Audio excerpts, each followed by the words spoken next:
Jack of all trades, master of none, but oftentimes better than master of one. I know this saying, but is that supposed to mean you are supposed to just do everything? You see, when it comes to blogging, I'm a big fan of having a specific niche because it allows you to build an audience and you become a trustworthy authority. Because you know, when you are just all over the place, people kind of become aloof and they don't want to trust you when it comes to serious content. So you need to have a niche that you focus on. In this video, what we are going to do is we are going to look at the advantages of blogging in general and also the advantages of specializing on particular topics. The first advantage is blogging teaches you to write and research. You see, writing is very important for everybody actually, but when we leave high school and college, most of us just tell us, why do we need to write? Like, I can read, I can write, so I just need to go to work, come back at home, probably read some news feed and just leave it like that. Improving the skill doesn't matter. But there are so many advantages and there are so many opportunities that come with being able to read and write. And most importantly, the researching part.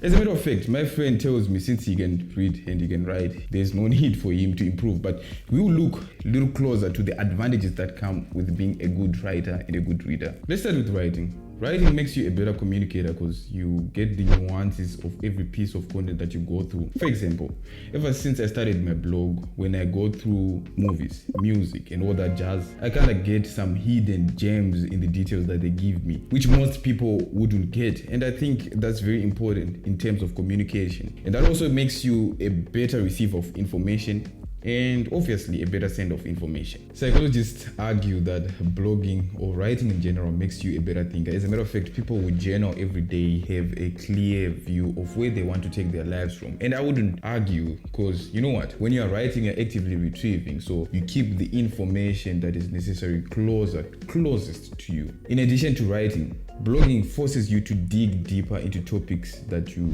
are concerned with. This helps you as a writer. At the same time, it helps you as a business person because when you research, you become genuinely knowledgeable. When I say genuinely knowledgeable, I'm talking of someone who doesn't have not superficial knowledge. You actually know what you are doing, you know what you're talking about. And that translates to being smart, which means you don't need to have an IQ of 140 plus for you to be smart. You can just start writing, you can start blogging. On top of all this, blogging can be used as a marketing strategy. Now, if you think of it, the only people who advertise or the only people who know about your business are the ones that you talk to. That can be your mama, your aunt, your wife, and you. So how do you get a new audience? Now, this is where blogging comes in handy. You can create content that attracts people. So you're building audience for your website. And then these people, you can convert them and they become your clients. I'll ask you a question for interest's sake. Which web page would you open? The one that says, sign up for my program and I'll help you get a summer body, or the one that says, this is how you get a summer body? I think you would open the web page that says, this is how you get a summer body, as compared to the one that says, sign up for my program, because it doesn't have to be obvious. So this blog, right? So people will read the blog about how to get a summer body. Then later on, they'll be directed to your program. But first of all, you give them content for free about what they want. So this is how you use blogging as a marketing strategy. You start as an audience, and this audience are converted to clients through the content that you give them.